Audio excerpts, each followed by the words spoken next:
Living the dream. Gary Youds, thank you so much for coming down for drinks with MJ. Smokes with gas. You're taking over my show now. Gary, I'm just gonna, I'm not gonna beat around the bush. I really want to go into it. When was the first time you started smoking cannabis?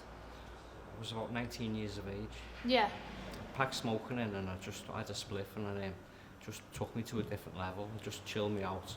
Got to work earlier, my jobs were better, I communicated better, just everything about it changed my life really when I started smoking. You see differently, so it's sort of like rise above the smoke.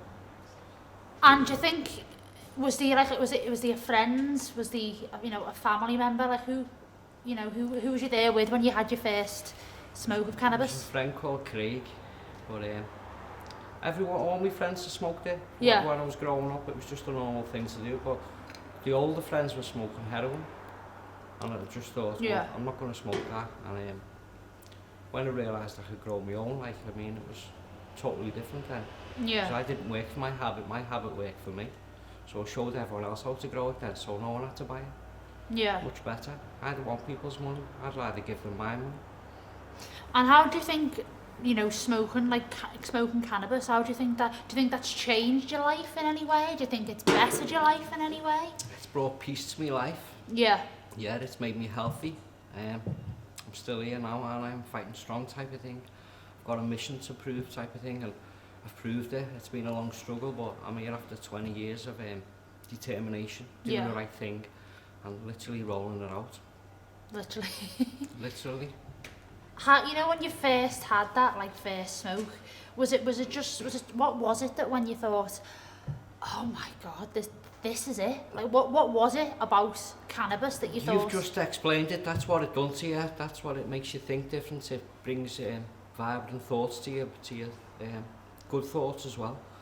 Not when people are drunk, they can't communicate. Yeah. I had a pub for 10 years and I had another one and just seen nothing but cocaine and troubles and fighting and arguments and silly little things what wouldn't have happened if people weren't drinking. Yeah. And when you're in people who are smoking, they're thinking different. And I brought all my friends together in Chillin Rooms. Yeah. Which was a unique little space I created in Kensington.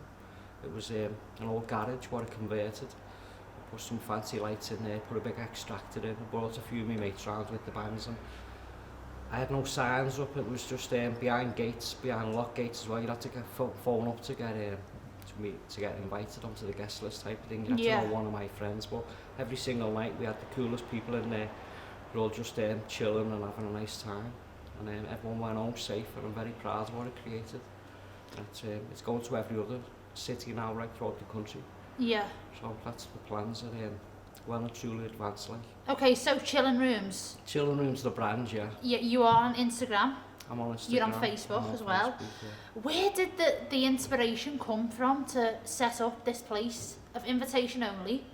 Where was it you thought, I like what I'm doing, I like smoking cannabis, my friends like smoking cannabis, we're all together. What was it where you thought, I want to set up an establishment where people can do it freely and feel relaxed doing it? Well, in 2002 I attended a conference in Liverpool called Shaping New Agenda, a cannabis conference in the Devonshire House. Yeah. And I met representatives of government, of Merseyside police, of people all from Holland. There was people who own coffee shops in Holland, and I introduced myself at the end. Yeah. Said I'm a businessman because I'm a property developer. And behind the scenes, 2 or 3 years getting the place ready, and then I opened it and it was raided really shortly afterwards. But I've say like 20 years behind the scenes type of thing. I've been jailed three times, I've been arrested 50 times. Just last year in 2018 I got arrested 9 times alone. Oh my gosh. After I met the crime commissioner. That's a lot, Gary, though, isn't it? That's a lot, just as a person though, isn't it? Yeah. Me and my family has been put through a lot for the struggle, just to keep me like not to preach my words and not to bring this freedom and chill everybody out.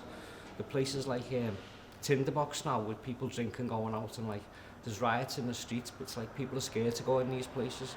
I mean, especially I wouldn't want my mum going to town. Like I know, for instance, if someone on steroids or too much cocaine, you might just snap and you don't know what's going to happen, and it happens every other night in town. There's gang fights and wars, and you know, I've got friends who are Dorman who used to come and tell me the stories what had gone on with the coke dealers and the violence and the gangs and just whatever that, the slashings and stabbings, and Chillin Rooms is going to chill everything out. So I want to hopefully get rid of all the bars in Liverpool city centre and create a safe place where the tourists can come and go and relax and just like have a go home safe and not see like the violence and the underbelly, what's been happening for 40 years, all the corruption, what's been going on, and I'm here to make a change and chill the place out, and I'm really...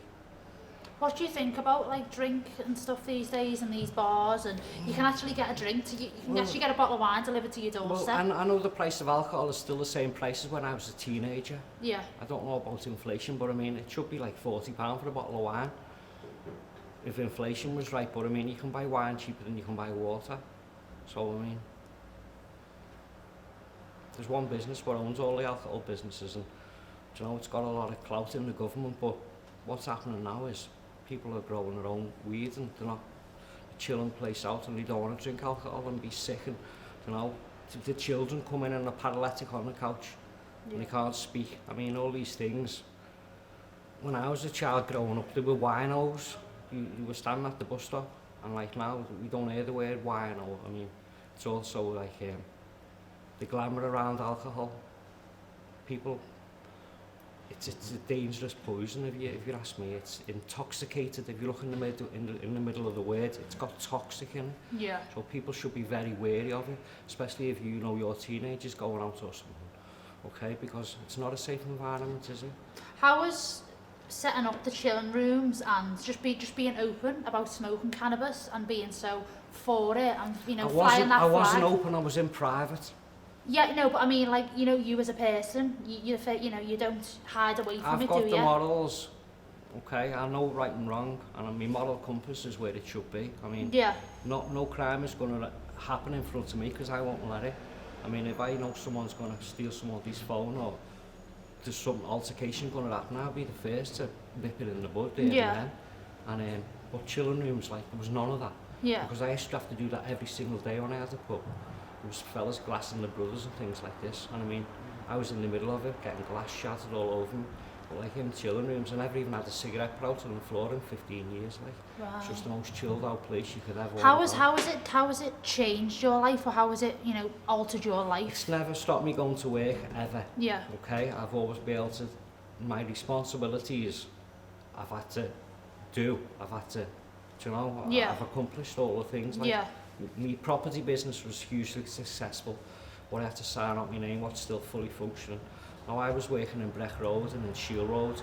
These are the places where the crime hotspots, we'll call it, where there's open prostitution, girls sell themselves for £4. I mean, there's crack dealers on every corner. I mean, how bad can it get before people make a decision and say, like, hang on a minute, let's try something different. What does winning the drug war look like?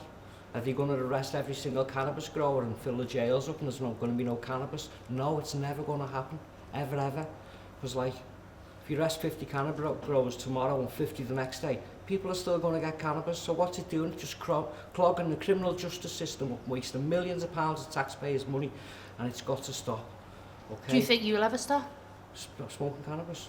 Just with everything, smoking the cannabis, the Chillin Rooms, just being so passionate about it. Do you think there'll ever be a town? No, because Chillin Rooms is going to go to every town or city, and it's going to chill every other city out, and everyone else will be looking at my model and say, how do we go about this to bring peace to our communities and bring high-paying jobs, okay, and looking after everybody. That's what Chillin Rooms is like right this moment.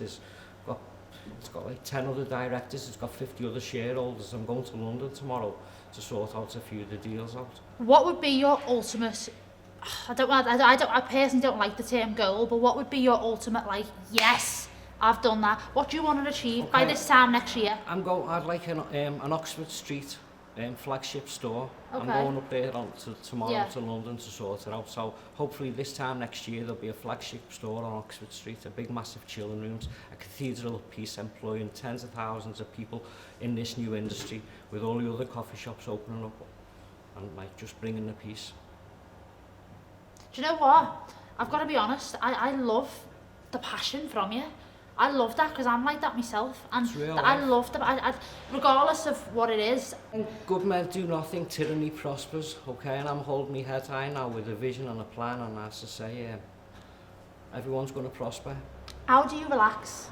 You know, when you're in your house of a night, yeah. How do you think, I've done what I've had to do in the day, yeah. I want to settle down, I don't want anyone knocking on my door. What's a relaxing night for you? Just roll a big fat joint. Okay. Okay, and I have good friends around who, and with conversation, but when the Chillin Rooms open, I'll have 150 friends around, and I'll have 10 different bands on as well. So I mean, with my operating procedure is going to be an app, so you're going to have to download a private app. You're going to have to book your seat. You're going to have to see who's sitting next to you. So I mean, it's so you're above the times, Gary, with what's going on. It's just. It's going to be cashless as well. So I mean, you're going to like meet all the cool people who've been stuck in their houses, who like smoke a bit of cannabis, who've been stigmatised with the local doorman or the local policeman or the local security guard, wanting to know what's in his pocket, and you know, just vilify him, stigmatise him, make him out like he's a junkie with a needle in his arm. We've been put in that same bracket, but as I say, this new age, it's just going to be a future of organic freedom. You know, with you told me before about like getting arrested and stuff like that on the raids, how has that affected your mental health and your well-being and your relationship with your family?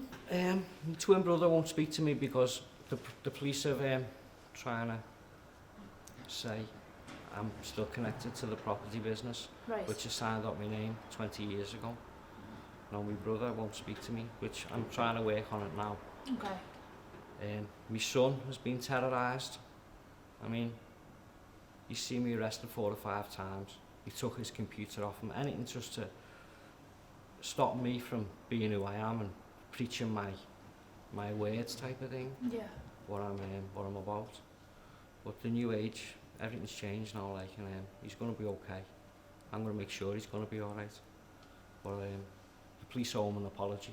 They also owe me mum an apology as well, because they arrested me mum, they arrested me brother, they arrested 5 of my friends as well. I mean, it's not just me. They arrested 30 of my friends when they were coming right at the coffee shop with 40 officers in April 2018. They come with whizzers, cut the gates off and give 33 people cautions. But I'm going to be getting compensation for these people as well, because I don't know who okays their budget, but Liverpool is electing a crime commissioner next. I don't know when it is after the COVID, but I know with me and my influence, they're not going to get arrested unless they give us the cannabis vote, because there's lots of people like me who want this freedom, who want to go to a safe place and just chill out and meet like-minded people, free from cocaine, free from alcohol, and don't know whatever else goes on. But it's going to be a more organic future, and I'm here to set the standards, okay, and people can learn off me and listen to me words, and you know, set their spaces of freedom up and their cathedrals of peace, and just bring about harmony, what we're all been waiting for so long.